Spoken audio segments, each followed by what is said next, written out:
بسم الله الرحمن الرحيم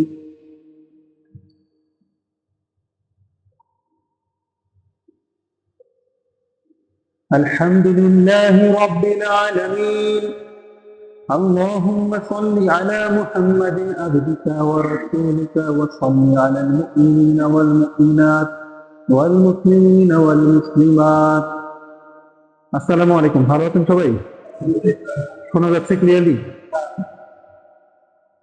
আচ্ছা, আলহামদুলিল্লাহ।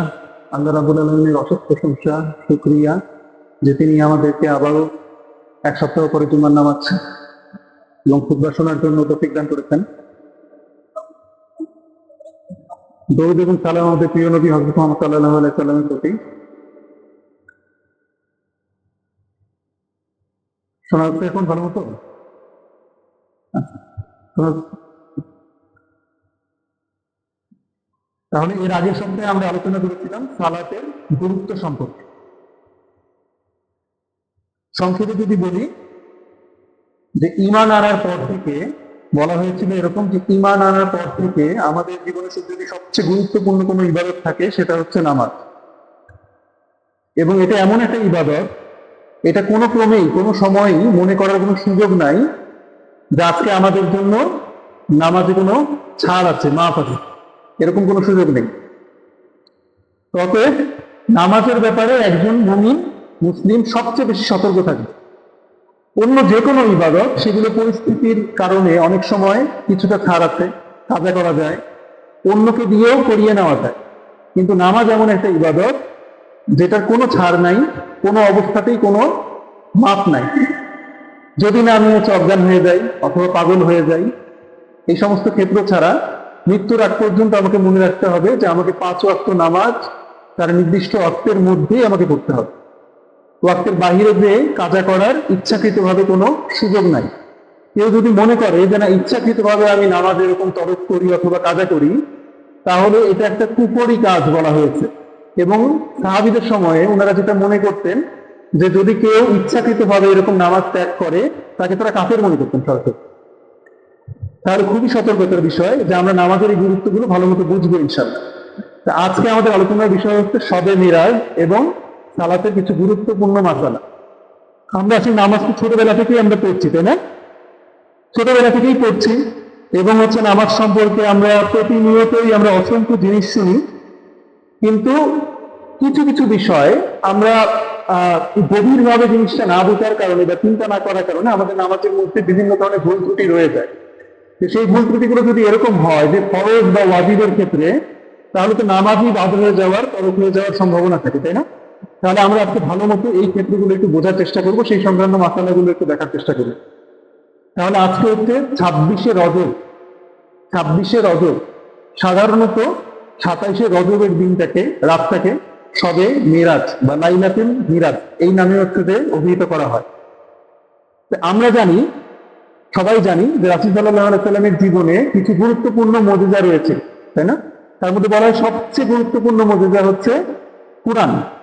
রাসূল সাল্লাল্লাহু আলাইহি সাল্লামের উপরে যে কুরআন নাযিল হয়েছিল এটাই সবচেয়ে বেশি গুরুত্বপূর্ণ মুজিজা, এবং এটা কিয়ামত পর্যন্ত এই মুজিজা কি থাকবে, অবিকৃত অবস্থায় থাকবে।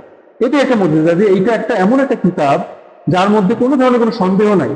চিন্তা করেন যে প্রত্যেকটা বই আপনারা যখন পড়েন দেখেন যে বইয়ের মধ্যে প্রথম সংস্করণ, দ্বিতীয় সংস্করণ, তাই না? আবার লেখকের কিছু অভিমত থাকে, এটা যদি বইয়ের মধ্যে কোনো ধরনের কোনো ভুল ত্রুটি পান তাহলে আমাদেরকে বললে আমরা সেটা পরবর্তী সংস্করণে শুধরায় নিব, এরকম বলে।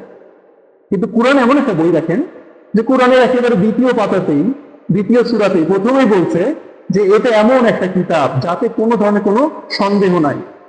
এটা পথ প্রদর্শনকারী কাদের জন্য? মুত্তাকিদের জন্য। অর্থাৎ এইরকম গ্যারান্টি আর অন্য কোনো একটা বইয়ের জন্য কিন্তু কোনো জায়গাতে দেওয়া হয় না। অতএব এই কুরআন হচ্ছে রাসূল সাল্লাল্লাহু আলাইহি ওয়াসাল্লামের জীবনে সবচেয়ে বড় মুজিজা। আমরা জানি যে তার জীবনে আরো কিছু মুজিজা রয়েছিল, তার মধ্যে শবে মিরাজ, এই যে মিরাজের যে ঘটনা তিনি গিয়েছিলেন সেটা একটা, চন্দ্র দ্বিখণ্ডিত করার একটা ছিল। তারপর ছোটখাটো আরো কিছু বিষয় যেখানে দেখা যায় গিয়েছে তিনি এক জায়গায় গিয়েছেন কোন একটা লোকের বাসায়, সেখানে যে তিনি এবং তার সাহাবীরা খাবার খুঁজছেন, কোনো খাবার নাই। তিনি বললেন যে তোমাদের কি কোনো ছাগল বা কোনো কিছু আছে কিনা? সে বললো যে ছাগল আছে, কিন্তু সেটা তো না খেতে পেয়ে একেবারে শুকনা হয়ে আছে, দুধ দেয় না। তিনি সেখানে হচ্ছে সেই ছাগলটাকে হচ্ছে দুধ দেওয়ানোর চেষ্টা করলেন এবং প্রচুর পরিমাণে দুধ হলো, কিন্তু সব সাহাবীরা মিলে তারা হচ্ছে পেট ভরে খেলেন। এরকম আরো কিছু এরকম মুজিজা আছে আর কি তার জীবন। তো শবে মিরাজ বা লাইলাতুল মিরাজ এটা হচ্ছে রাসূল সাল্লাল্লাহু আলাইহি ওয়াসাল্লামের জীবনের খুব গুরুত্বপূর্ণ একটা ঘটনা। তা আমরা সবাই জানি যে এই রাতে রাসূল সাল্লাল্লাহু আলাইহি ওয়াসাল্লাম কাবা শরীফ থেকে তিনি প্রথমে বাইতুল মুকাদ্দাসে গিয়েছিলেন এবং বাইতুল মুকাদ্দাস থেকে পরবর্তীতে তিনি একেবারে 7 আসমান পাড়ি দিয়ে আল্লাহ রাব্বুল আলামিনের একেবারে সরাসরি দেখেছেন এরকম কোনো প্রমাণ নাই, তবে আল্লাহ রাব্বুল আলামিনের খুবই নিকটে গিয়েছিলেন, খুবই নিকটে গিয়েছিলেন। তো অতএব এটা খুবই গুরুত্বপূর্ণ একটা ইভেন্ট। কিন্তু আমাদের সমাজে একটা মানে এই যে ডেট ফিক্স করে ফেলার একটা প্রবণতা এবং সেই শবে মিরাজ উপলক্ষে বিভিন্ন ধরনের কার্যক্রম করার যে প্রবণতা, সেগুলো কিন্তু হাদিস দ্বারা প্রমাণিত না। অতএব এই সংক্রান্ত বিভিন্ন ধরনের ইবাদত যেগুলো প্রচলিত আছে, যদি সেটাকে আমরা নিয়মিত একটা নিয়ম মনে করে মানা শুরু করি তাহলে সেটা বিদআত হয়ে যায় এবং সেটার কোনো সওয়াব কিন্তু আমরা পাবো না। তো অতএব শবে মিরাজ সম্পর্কে আমরা একটু জানি এবং এই সম্পর্কে আমরা কি করতে পারি সেই বিষয়টা আমরা জানি।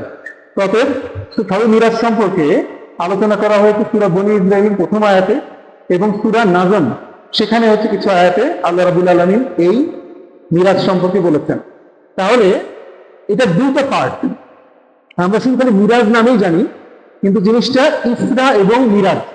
তাহলে ইসরা অর্থ হচ্ছে কাবা শরীফ থেকে বাইতুল মুকাদ্দাস মসজিদে আকসা সেই পর্যন্ত যাওয়ার যে ঘটনা সেটাকে বলা হয়েছে ইসরা, আর বাইতুল মুকাদ্দাস থেকে একেবারে 7 আসমান পাড়ি দিয়ে উপরে যাওয়ার যে ঘটনা সেটা হচ্ছে তোমার মিরাজ। আচ্ছা, তাহলে সূরা বনী ইসরাঈলে আল্লাহ রাব্বুল আলামিন বলছেন এরকম যে পবিত্র সেই মহান সত্তা যিনি তার বান্দাকে সফর করিয়েছেন রাতের একাংশে মসজিদুল হারাম থেকে মসজিদুল আকসার দিকে, যার চতুর্পাশকে তিনি করেছেন বরকতময়, যাতে তিনি তাকে দেখাতে পারেন তার নিদর্শনাসমূহ। নিশ্চয়ই তিনি সর্বশ্রোতা এবং সর্বদ্রষ্টা।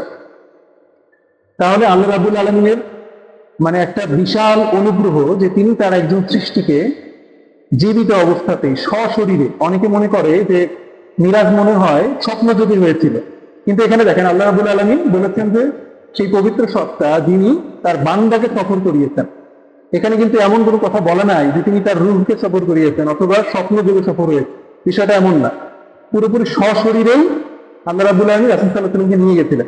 তার কিছু ইন্ডিকেশন হচ্ছে এরকম যে রাসূল সাল্লাল্লাহু আলাইহি ওয়াসাল্লাম যাওয়ার আগে তার কিন্তু সিনা চাক বলি আমরা যেটাকে আর কি, যে তার হচ্ছে যে বুককে খুলে সেখানে হৃৎপিণ্ড এবং ফুসফুসকে হচ্ছে জমজমের পানিতে ধোয়া হয়েছিল। জিবরাইল আলাইহিস সালাম হচ্ছে আসার পরে এই ঘটনা ঘটেছিল। এরকম 3 বার রাসূল সাল্লাল্লাহু আলাইহি ওয়াসাল্লামের জীবনে এরকম 3 বার বক্ষ বিদীর্ণ করার ঘটনা ঘটেছিল। একটা হচ্ছে তিনি যখন ছোট ছিলেন একেবারে, সেই সময়ে বলা হয়ে থাকে যে শয়তানের ওয়াসওয়াসা থেকে তার অন্তরটাকে পবিত্র করার জন্য, যাতে শয়তান তাকে ধোঁকা দিতে না পারে সেজন্য প্রথম। তারপরে দ্বিতীয় হচ্ছে তার যখন ওহী নাযিল হলো তার উপরে, এই ওহীর ভার তিনি যাতে সামলাতে পারেন এই হিসাবে তখন। আর হচ্ছে এই যে লাইলাতুল মিরাজের আগে। তাহলে এই ঘটনা ইন্ডিকেট করে যে তাকে সশরীরেই নিয়ে যাওয়া হয়েছিল। যদি স্বপ্ন যোগে বা রূপ নিয়ে যাওয়া হতো তাহলে কিন্তু এরকম সশরীরে বক্ষ বিদীর্ণ করার ঘটনা উল্লেখ থাকতো না। আচ্ছা, তাহলে আমরা দেখি যে এটা সংক্ষিপ্ত একটা মানচিত্র যদি আমরা দেখি, এখানে দেখা যাচ্ছে একটু মানে হালকা হয়ে গিয়েছে আর কি, যে একটু ব্ল্যাকিশ অংশটা দেখতে পাচ্ছি এটা হচ্ছে স্থলভাগ, আর হালকা যে অংশটা সেটা হচ্ছে সমুদ্র। হ্যাঁ, আমরা মাঝখানে যে অংশটা দেখতে পাচ্ছি এখানে, এই যে এই অংশটা এটা হচ্ছে লোহিত সাগর। হ্যাঁ, এই যে এখানে হচ্ছে মক্কা, মক্কা থেকে তিনি প্রথমে গিয়েছিলেন কোথায়? না না, মদিনাতে গিয়ে প্রথমে হচ্ছে নামাজ আদায় করেন, প্রথমে হচ্ছে মদিনাতে গিয়ে নামাজ আদায় করেন। তারপরে মাদিয়ানবাসী যেখানে থাকতো, আল্লাহ রাব্বুল আলামিনের গজব প্রাপ্ত হয়ে ওই এলাকা ধ্বংস হয়ে গিয়েছিল, তাবুকের কাছাকাছি একটা এলাকা, সেখানে তিনি হচ্ছে যে আবার 2 রাকাত নফল নামাজ আদায় করেন। তারপরে গিয়েছেন তিনি হচ্ছে সিনাই পর্বতে মুসা আলাইহিস সালামের সাথে, যেখানে আল্লাহ রাব্বুল আলামিনের কথোপকথন হয়েছিল, সেখানে গিয়ে তিনি 2 রাকাত নফল নামাজ আদায় করেন। তারপরে যান হচ্ছে বেতেলহাম নামক যে জায়গা যেখানে ঈসা আলাইহিস সালামের জন্ম হয়েছিল, এগুলো কিন্তু হাদিসে উল্লেখ আছে যে জিবরাইল আলাইহিস সালাম তাকে নিয়ে যাচ্ছেন, প্রতিমধ্যে একটা জায়গায় ব্রেক দিয়ে বলতেছেন যে হচ্ছে এই জায়গায় আপনি নামাজ আদায় করেন। তারপর বলা হচ্ছে এই জায়গাটা কি আপনি জানেন? রাসূল বলতেছেন না আমি জানি না। তখন থেকে বলে দেওয়া হচ্ছে এখানে মুসা আলাইহিস সালামের উপরে আল্লাহ রাব্বুল আলামিন ওহী নাযিল করেছিলেন, এখানে ঈসা আলাইহিস সালাম জন্মগ্রহণ করেছিলেন এবং সর্বশেষে তিনি বাইতুল মুকাদ্দাস বা মসজিদুল আকসাতে ওখানে যান, সেখানে সমস্ত নবীদের রূহকে সাথে নিয়ে সেখানে হচ্ছে তিনি ইমামতি করে নামাজ আদায় করেন। তারপর এখান থেকে বলা হয় যে একটা এমন একটা সিঁড়ির মতন একটা মানে এটা আমাদের পক্ষে আসলে কল্পনা করা কঠিন, সিঁড়ির মতন একটা বস্তু হচ্ছে আল্লাহ রাব্বুল আলামিন আসমান থেকে নেমে আসলো এবং তার মাধ্যমে তিনি হচ্ছে গিয়েছিলেন। বোরাকে করে কিন্তু তিনি হচ্ছে যে মিরাজে যান নাই, বোরাকে করে গিয়েছিলেন মসজিদুল মানে হারাম থেকে শুরু করে মসজিদুল আকসা পর্যন্ত এই অংশটা যেটা, এটা হচ্ছে বোরাকে করে গিয়েছিলেন। বাদ বাকি অংশটা ক্ষেত্রে সিঁড়ির বর্ণনাটা হচ্ছে সহিহ হাদিসে আসছে। এখন মিরাজ সংক্রান্ত অনেকগুলো জয়ী হাদিস আছে যেগুলোর উপরে নির্ভর করে যারা হচ্ছে নাস্তিক তারা হচ্ছে ইসলামের বিরুদ্ধে বিভিন্ন ধরনের প্রোপাগান্ডা ছড়ায়। তা আমরা সেই প্রোপাগান্ডা গুলো মানে যদি ভালো মতো সহি জবাব না জানি তাহলে কিন্তু অনেক সময় মানুষজন সন্দিহান হয়ে যায়। ঠিক আছে, তাহলে আমি হচ্ছে একটা অ্যাপ্লিকেশনের নাম আপনাদেরকে এর আগে দেখিয়েছিলাম যে ইসলাম বিরোধীদের জবাব বা অ্যান্টি ইসলাম অ্যান্সার, এরকম একটা অ্যাপ্লিকেশন আছে আর কি। হ্যাঁ, এখানে সমস্ত এই ঘটনাগুলো যেগুলো নাস্তিকরা নিয়ে বিভিন্ন প্রোপাগান্ডা ছড়ায় সেগুলো বিস্তারিত বর্ণনা যুক্তি খণ্ডন সেখানে দেওয়া হয়েছে। তা আপনারা সময় করে সেখান থেকে কিন্তু করে নিতে পারেন। আচ্ছা, তাহলে এখানে দেখেন যেখানে আপনার ওই মসজিদুল আকসাতে যাওয়ার পরে সেখান থেকে তিনি হচ্ছে যে আকাশে যাওয়ার পথে যেই ধাপগুলো অতিক্রম করেছিলেন সেই ধাপগুলোর একটা ছবি দেখানো হয়েছে। বিস্তারিত হচ্ছে যে না বলি, তবে এখান থেকে মূল শিক্ষার বিষয় কি, শবে মিরাজের ঘটনা থেকে মূল শিক্ষার বিষয় হচ্ছে যে আল্লাহ রাব্বুল আলামিন তিনি যেহেতু সর্বশক্তিমান, তিনি চাইলে অনেক অসম্ভব ঘটনাকে সম্ভব করতে পারেন, তাই না? এবং এইটা যেহেতু কোরআনে বর্ণিত হয়েছে এই ঘটনাটা, অতএব প্রত্যেকটা মুসলমানের জন্য এটাকে পরিপূর্ণ বিশ্বাস করা ইমানের একটা অংশ। কেউ যদি শবে মিরাজের ঘটনাকে কোনো কিছুকে অবিশ্বাস করে তাহলে কিন্তু ইমান নিয়ে সংশয় হয়ে যায়। ঠিক আছে, এবং আল্লাহ রাব্বুল আলামিন কোরআনে যে আয়াতগুলো বর্ণনা করছেন সেগুলো তো অবিশ্বাস করার কোনো প্রশ্নই আসে না একজন মুসলিম হিসেবে, মুমিন হিসেবে।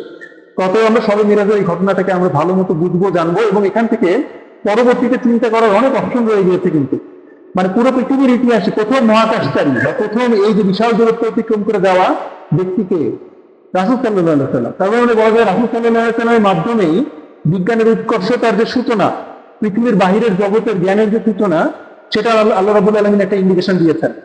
আচ্ছা, এটা একটু বললে হয়তো জটিল হয়ে যাবে, তবুও আপনাদের সামান্য বোঝানোর জন্য বলছি। আমরা থিওরি অফ রিলেটিভিটি শুনেছি, কখনো শুনেছি? আইনস্টাইনের নাম তো শুনেছি, তাই না? আইনস্টাইন তার এই থিওরির জন্য বিখ্যাত। তিনি সেখানে বলেছেন এরকম যে কোনো একটা বস্তু যদি আলোর বেগে অথবা আলোর চেয়ে বেশি গতিতে যদি হচ্ছে ভ্রমণ করতে সক্ষম হয়, তাহলে যে বস্তুটা ভ্রমণ করছে তার সাপেক্ষে সময় এবং দৈর্ঘ্য সংকোচন হয়ে যায়। মানে জিনিসটা বোঝাটা খুব কমপ্লেক্স, এটা আমাদের স্বাভাবিক জ্ঞান আমরা বুঝতে পারি না। কিন্তু ধরেন যদি এরকম বলি যে একটা বস্তু সে আলোর চেয়ে বেশি গতিতে ভ্রমণ করলো, তাহলে সে ধরেন যে মহাকাশে 1 বছর কাটিয়ে এসে দুনিয়াতে এসে দেখবে যে অল্প কয়েক মিনিট অতিবাহিত হয়েছে। এটার ইন্ডিকেশন আপনারা পাবেন সূরা মারিফ যদি পড়েন, সূরা হাজ যদি পড়েন, সেখানে কিছু কিছু আয়াতে আল্লাহ রাব্বুল আলামিন এরকম বলছেন যে ফেরেশতারা আল্লাহ রাব্বুল আলামিনের আদেশে তারা হচ্ছে দুনিয়াতে পরিভ্রমণ করে, যেটা তোমাদের হিসেবে একদিন, কিন্তু আমার এখানকার হিসেবে 50,000 বছরের সমান। এই আয়াতগুলো কিন্তু মানে ওই সময় মানুষ বুঝতে পারতো না যেটা ব্যাখ্যা কি। এখনো কিন্তু পরিপূর্ণভাবে বোঝা কঠিন, কারণ বিজ্ঞান এখন পর্যন্ত অতদূর অগ্রসর হয় নাই যে এই বিষয়গুলোকে নিশ্চিতভাবে বুঝতে পারে। কিন্তু আমরা কিন্তু একটা ইন্ডিকেশন বুঝতে পারি যে আল্লাহ রাব্বুল আলামিন যেহেতু সময়ের মালিক, সময়ের স্রষ্টা, অতএব তিনি সময়ের সংকোচন প্রসারণ বা এই যে দূরত্বের সংকোচন প্রসারণ এগুলো তিনি করতে পারেন। তাহলে মহাবিশ্বের বিষয়টা প্রচন্ড বিস্ময়কর। আমরা যদি এটা চিন্তা করি একটু বোঝানোর জন্য, ধরেন যে এই ঘরটাকে যদি আমরা প্রথম আসমানের সীমানা হিসেবে ধরি, এর মধ্যে একটা বালুকণাকে যদি আমি ছেড়ে দিই, সেই বালুকণাটাকে বলা যায় যে বালুকণাটাকে ছায়াপথের সমান। ছায়াপথটা কিরকম? আমাদের পৃথিবী সহ পুরো সূর্যের চারদিকে যতগুলো গ্রহ ঘোরাফেরা করছে সেটুকু মিলে হয় কি এরকম সৌরজগৎ, তাই না? এরকম লক্ষ কোটি তারার সৌরজগৎ মিলে এবং মাঝখানে একটা কেন্দ্রবিন্দু ব্ল্যাক হোল বলা হয়, সেটাকে সার্কেল করে এই সমস্ত সৌরজগৎ ঘোরার সাপেক্ষে একটা ছায়াপথ তৈরি হয়। এরকম বিলিয়ন বিলিয়ন ছায়াপথ এখন পর্যন্ত আবিষ্কৃত হয়েছে। আমাদের ছায়াপথের নাম হচ্ছে মিল্কি ওয়ে। নাম শুনেছি? Milky Way. এই মিল্কি ওয়ে ছায়াপথের মধ্যে আমাদের সূর্যের যে সৌরজগৎ, এর পরের যে তারা, সূর্যের সবচেয়ে পরের তারা, পৃথিবী থেকে সবচেয়ে কাছের তারা, প্রক্সিমা সেন্ট্রাই বলে এরকম, সেটাতে যদি আপনি যেতে চান আলোর বেগে যদি দৌড়ান তাহলে 4.5 বছর সময় লাগে। চিন্তা করেন দূরত্বটা। আলো 1 সেকেন্ডে কত যায়? 3 লক্ষ কিলোমিটার। মানে 1 বলার সাথে সাথে এখান থেকে চাঁদ ধরা যায়। 1 বলার সাথে সাথে এখান থেকে যদি টর্চ লাইট মারেন আপনি, চাঁদে যদি কেউ বসে থাকে আপনি যখন টর্চ লাইট মারবেন 1 সেকেন্ডের মধ্যে সে দেখতে পারবে। ঠিক আছে? তাহলে আলোর গতি হচ্ছে এত দ্রুত, সেই আলো যেটা সেকেন্ডে 3 লক্ষ কিলোমিটার যায়, সেটা 1 বছর ব্যাপী যদি দৌড়ায় তাহলে সেটাকে বলা হয় 1 আলোকবর্ষ। আর সেটা 4.5 বছর ধরে যদি দৌড়ায় তাহলে নিকটবর্তী যে তারা আমাদের সেখানে যেয়ে পৌঁছাতে পারবে। তাহলে ডিস্টেন্সটা একটু চিন্তা করেন, কল্পনা করেন যে ডিস্টেন্সটা কতখানি। তাহলে এটা হচ্ছে নিকটবর্তী তারার দূরত্ব। আর নিকটবর্তী ছায়াপথ, এটা আমাদের ছায়াপথের নিকটবর্তী ছায়াপথ, অ্যান্ড্রোমিডা বলি আমরা। হ্যাঁ, এটা খোলা আকাশে অনেক সময় দেখা যায়, কিছু কিছু সময় টেলিস্কোপ থাকলে ভালো মতো দেখা যায়। এই ছায়াপথের দূরত্ব 22 লক্ষ আলোকবর্ষ। চিন্তা করা যায়, 22 লক্ষ আলোকবর্ষ। তার মানে ধরেন এরকম যদি সম্ভব হয় যে কেউ একজন অ্যান্ড্রোমিটাতে বসে সে একটা বড় টেলিস্কোপ লাগালো, সেই টেলিস্কোপ মাধ্যমে সে পৃথিবীকে পর্যবেক্ষণ করতে যাচ্ছে, তাহলে পৃথিবী থেকে যে আলো সে পেয়েছে সেটা হচ্ছে 22 লক্ষ আলোকবর্ষ, মানে 22 লক্ষ বছর আগের ছবি। ঠিক আছে? তাহলে পৃথিবীতে 22 লক্ষ বছর আগে কে কি করছে, পৃথিবীর অবস্থা কেমন, অ্যান্ড্রোমিটাতে বসে সে এখন কিন্তু সেটা দেখতে পারবে। বা আমরা যদি এখান থেকে এরকম একটা টেলিস্কোপ লাগাই, অ্যান্ড্রোমিটাতে এখন কি চলছে সেটা আমি দেখতে পারবো না। 22 লক্ষ বছর আগের যে ছবি সেটা কিন্তু আমি এখন পাবো। ঠিক আছে? তাহলে পৃথিবীর সৃষ্টির সময় বা সৃষ্টির সময়, বিগ ব্যাং এর সময় পৃথিবী কেমন ছিল সেটা সম্পর্কে ধারণা পাওয়ার জন্য বিজ্ঞানীরা সবচেয়ে দূরবর্তী যে তারা, দূরবর্তী যে গ্যালাক্সি সেটাকে হচ্ছে পর্যবেক্ষণ করে। তাহলে পৃথিবীর মানে সৃষ্টির শুরুর সময়টা কেমন ছিল সেটা তারা ওই থেকে মোটামুটি একটা ধারণা করতে পারে। প্রচন্ড রহস্যের বিষয় কিন্তু। তাহলে এখন যদি অ্যান্ড্রোমিডা ধ্বংস হয়ে যায় আমরা কিন্তু বুঝতে পারবো না, বুঝতে পারবো কত বছর পরে, 22 লক্ষ বছর পরে। সূর্য যদি এখন ধ্বংস হয়ে যায় আপনি কিন্তু বুঝতে পারবেন না, বুঝবেন কখন? 13 মিনিট পরে, কারণ আলো আসতে এতটুকু সময় লাগে। তাহলে এই বিষয়টা প্রচন্ড রহস্যময়। অতএব আমরা এই মিরাজের এই ঘটনাগুলো থেকে পরিপূর্ণভাবে বিশ্বাস করব এবং সেই অনুযায়ী সাইন্টিফিক্যালি আরো অগ্রগতি সাধিত হবে ইনশাল্লাহ। আমরা এই জিনিসগুলোকে ভালো মতো জানার চেষ্টা করবো ইনশাল্লাহ। তাহলে এখন নামাজের বিভিন্ন গুরুত্বপূর্ণ মাসালার ব্যাপারে যদি সংক্ষেপে বলি, যে নামাজের ব্যাপারে আমি এখন একেবারে ফরজ বা যেগুলো কাজ না করলে একেবারে নামাজ ভেঙে যাবে সেই সংক্রান্ত বিষয়গুলো একটু উল্লেখ করার চেষ্টা করবো। কারণ নামাজের বাহিরের কিছু ফরজ বিষয় আছে এবং নামাজের ভিতরের কিছু ফরজ বিষয় আছে। তাহলে বাইরের বিষয়গুলো যদি আমরা দেখি, যে বাহিরে নামাজ পড়ার আগে আমাকে অবশ্যই কিছু বিষয় সম্পর্কে পরিপূর্ণভাবে সচেতনতা অবলম্বন করতে হবে, না হলে আমার নামাজ হবে না। তাহলে প্রথম বিষয়টা কি? পবিত্রতা অর্জন করতে হবে, তাই না? আমার পোশাক, আমার কাপড়, আমি যে জায়গায় নামাজ করবো সেই জায়গায় পরিপূর্ণভাবে পবিত্র হতে হবে। তাহলে পবিত্রতার কি কি কারণে আমার পবিত্রতা নষ্ট হয়, কোন কোন জিনিসগুলো আমার নাপাকির কারণ, সেই জিনিসগুলো আমাকে ভালো মতো জেনে নিতে হবে। এবং অজু, গোসল, এগুলো ফরজ কাজগুলো কি কি আমাকে করতে হবে সেগুলো আমাকে ভালো মতো জানা থাকতে হবে। এগুলোর মধ্যে কোনো ধরনের কোনো গ্যাপ রাখা যাবে না। অজুর ফরজ এবং গোসলের ফরজের প্রতি সতর্কতা থাকতে হবে। নামাজের পোশাকের সতরের একটা সীমা আছে, আমরা সবাই জানি, এর আগে আমরা বলেছিলাম, তাই না? সেই সীমা সম্পর্কে সতর্ক থাকতে হবে। শুধুমাত্র সতর ঢাকলেই হবে না, পোশাকের আরো কিছু শর্ত হচ্ছে, পোশাক এমন টাইট হওয়া যাবে না যে সতরের আকৃতি প্রকৃতি প্রকাশ পেয়ে যায়, এমন ফিনে পাতলা হওয়া যাবে না যার মাধ্যমে সতরের ভিতরের অংশ দেখা যায়, এবং মানে বিপরীত লিঙ্গ অথবা বিপরীত কোনো ধর্মের একেবারে সাদৃশ্যপূর্ণ কোনো আইডেন্টিক্যাল পোশাক সেটাকে পরা যাবে না।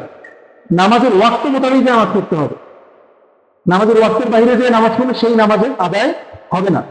তাহলে কিবলার দিকে অবশ্যই মুখ করতে হবে এবং নিয়ত, সবসময় নিয়ত থাকতে হবে ভালো, তাই না? আল্লাহ সন্তুষ্টির জন্য, অন্য কিছুর জন্য নিয়ত থাকলে হবে না।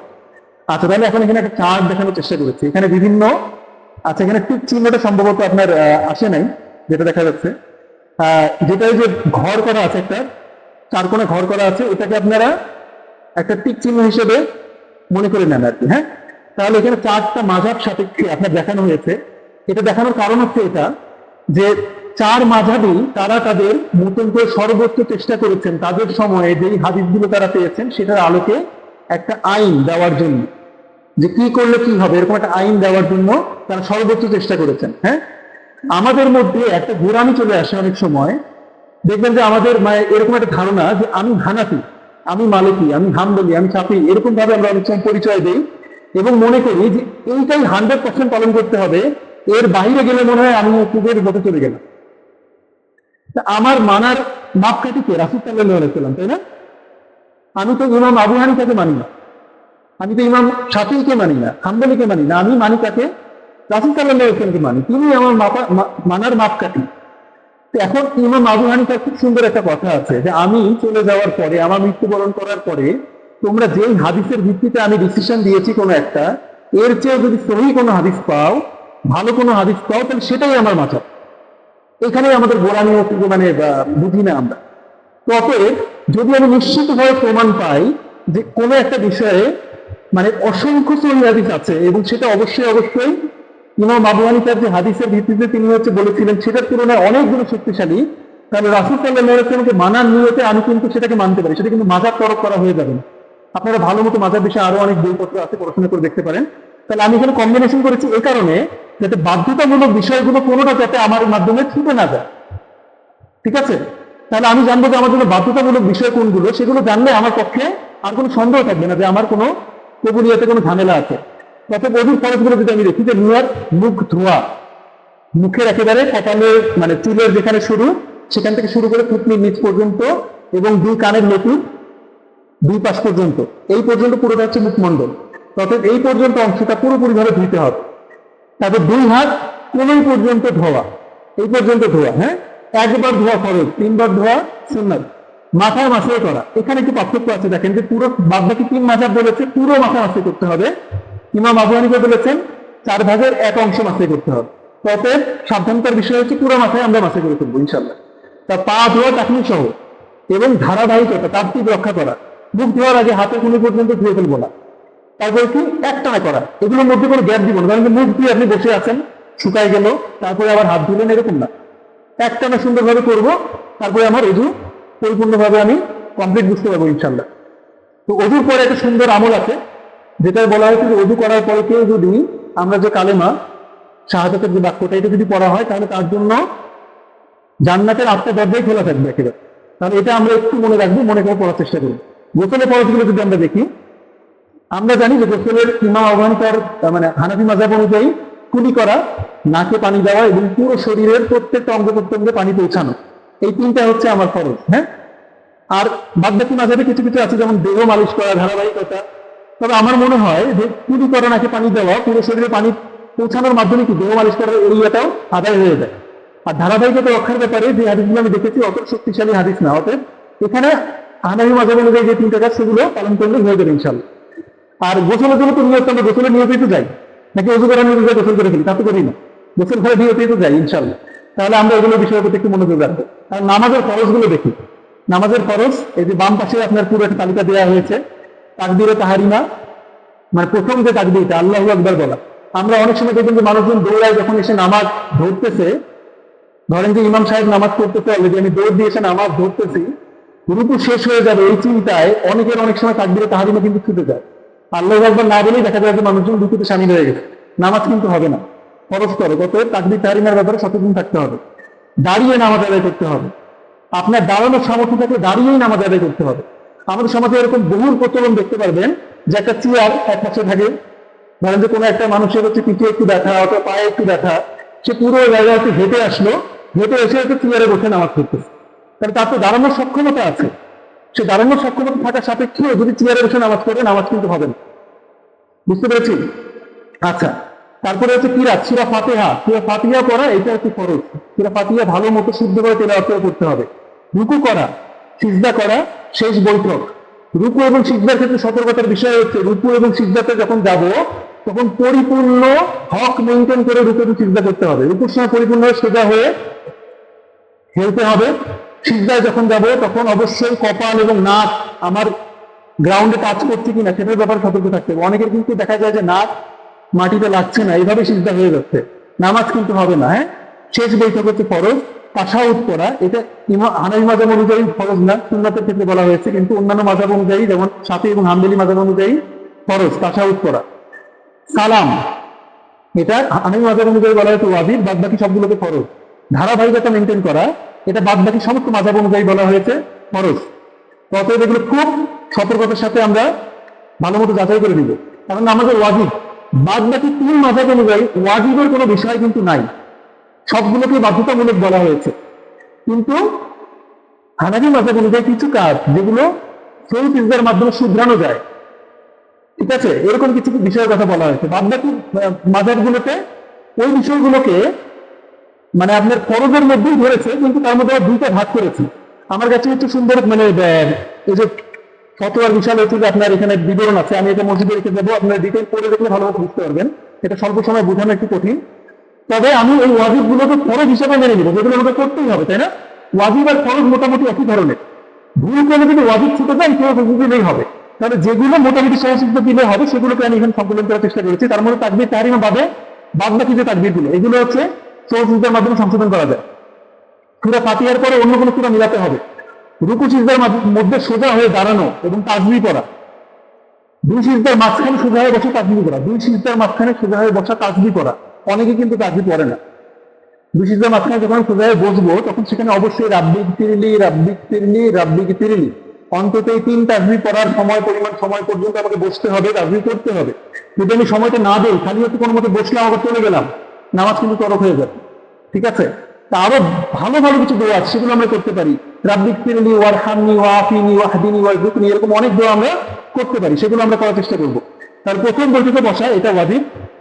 তাছাড়াও দাঁড়িয়ে পড়ার প্রথম বৈঠকে এটাকে হানাফি মাযহাব অনুযায়ী ওয়াজিব বলা হয়েছে, আর বিতরে নামাজে দোয়া কুনুত করা এটাকে ওয়াজিব বলা হয়েছে। তাহলে নামাজ ভাঙার সর্বসম্মত কারণ কি? ওযু ভেঙে যায় এমন কোনো কারণ ঘটানো, ইচ্ছাকৃতভাবে নামাজের ফরজ কোনো বিষয় বাদ দিয়ে দেওয়া। ইচ্ছাকৃতভাবে ফরজ কোনো বিষয় বাদ দিয়ে দিলেন তাহলে কেউ সিজদা হবে না, নামাজই বাদ হয়ে যাবে। কিবলা থেকে সম্পূর্ণভাবে ফিরে যাওয়া, নামাজের বাহিরে ইচ্ছাকৃতভাবে কথাবার্তা বলা, সাধারণত বলি না, কিন্তু অনেক সময় কি না জানার কারণে অনেকে বলেও ফেলতে পারে। আচ্ছা, খাওয়া ও পান করা, ধরুন রাতের ফাঁকে কোনো খাবার রয়ে গিয়েছে এবং সেটা সাইজ হানাফি মাযহাব অনুযায়ী বলা হয় একটা ছোলার দানার চেয়ে বড়, আপনি সেটাকে যদি খেয়ে ফেলেন নামাজ ভেঙে যাবে। তারপর সফরের যে আওতাধীন এলাকা সেটা কিন্তু উন্মুক্ত হয়ে যায়। বোঝানোর জন্য এরকম যে আপনি ধরেন একটা গেঞ্জি পরে নামাজ পড়ছেন, আপনি যখন সিজদাতে গেলেন তখন গেঞ্জির সেই অংশটা নাভির সাথে সমান্তরাল হয়ে পিঠের অংশ পর্যন্ত যেই রেখা সেটার বাইরে উন্মুক্ত হয়ে গেল, নামাজ তরক হয়ে যাবে। এটা অহরহ কিন্তু দেখা যায় আমাদের সমাজ, অহরহ দেখা যায়। এটা সম্পর্কে সতর্ক থাকতে হবে। অথবা এমন কোন টাইট প্যান্ট কেউ পড়েছেন যে সতেরো আকৃতি একেবারে বোঝা যাচ্ছে, তাহলে নামাজ ভেঙে যাবে। কোনো মহিলা নামাজ পড়ছে, ধরেন যে সে তার মুখ শুধুমাত্র খুলে রাখতে পারবে, হাতের ওই অংশ খুলে রাখতে পারবে, হ্যাঁ, তার চুলের কিছু অংশ বের হয়ে গেল, নামাজ তরক হয়ে যাবে। অর্থাৎ সতরের ব্যাপারে খুব সতর্ক থাকতে হবে। আচ্ছা, নামাজ ভঙ্গের এই যে কিছু কারণ, এটা আগেরটা বললাম সর্বসম্মত কারণ, আর এখানে কিছু মতভেদ আছে। তবে এখানে যদি আমরা ভালো মতো একটা দেখি তাহলে আমরা বুঝতে পারবো যে উচ্চস্বরে হাসা যাবে না, নামাজে ভুলে কথা বলা যাবে না, অতিরিক্ত নড়াচড়া করা যাবে না।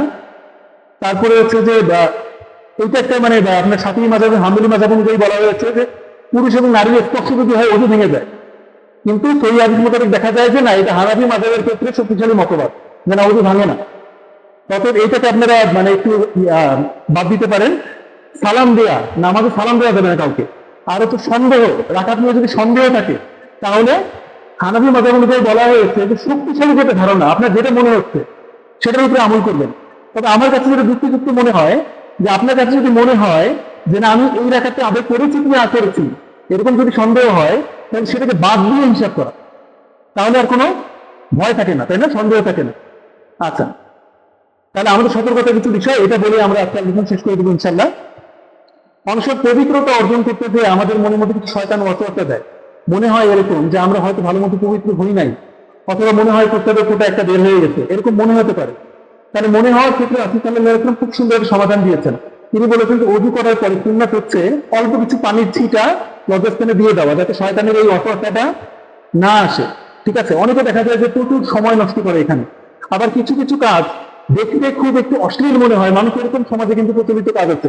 ধরেন যে যখন স্ত্রীতে করে, দেখবেন যে গ্রামে গঞ্জে এরকম প্রচলিত আছে যে আপনার একটা বয়স্ক লোক, সে হচ্ছে ঢিলা কুলুক নিয়ে হাঁটাহাঁটি করতেছে, কাশি দিচ্ছে, মানে এগুলো তো ইসলাম শিখায় নাই, তাই না? আমরা এই অতিরিক্ত কাজগুলো প্রত্যেকে শিখি, এগুলো করা যাবে না ইনশাল্লাহ। হ্যাঁ, তাহলে বলা হয়েছে এরকম যে মোটামুটি নর্মাল কিছুক্ষণ সময় ওয়েট করে, যদি আমার মনে হয় যে প্রস্তাব করা আমার বন্ধ হয়েছে তাহলেই যথেষ্ট। প্রস্তাবের মানে লজ্জাস্থান নিয়ে হচ্ছে অনেক সময় অনেকে হচ্ছে যে বিভিন্ন ধরনের ক্যারিকেচার করে, যেগুলো করা উচিত না। মনে করে যে না, এটার মাধ্যমে পবিত্রতা অর্জন করতে হবে, সতর্ক থাকতে হবে। তাহলে তাড়াহুড়া করে নামাজ আদায় করা যাবে না, নামাজে প্রচন্ড ধীরস্থির থাকতে হবে। আমরা নামাজে তাড়াহুড়া করবো না। নামাজে যখন আসবো মনে করতে হবে যে আমার অন্য কোনো কাজ আপাতত গুরুত্বপূর্ণ না, আমার নামাজটা গুরুত্বপূর্ণ। কাতারের মাঝখানে ফাঁকা রাখা যাবে না। আমরা কাতারটা একেবারে সুন্দর, কাঁধের সাথে কাঁধ, পায়ের সাথে পা, এইভাবে বলা হয়েছে, মিলিয়ে আমরা দাঁড়ানোর চেষ্টা করবো।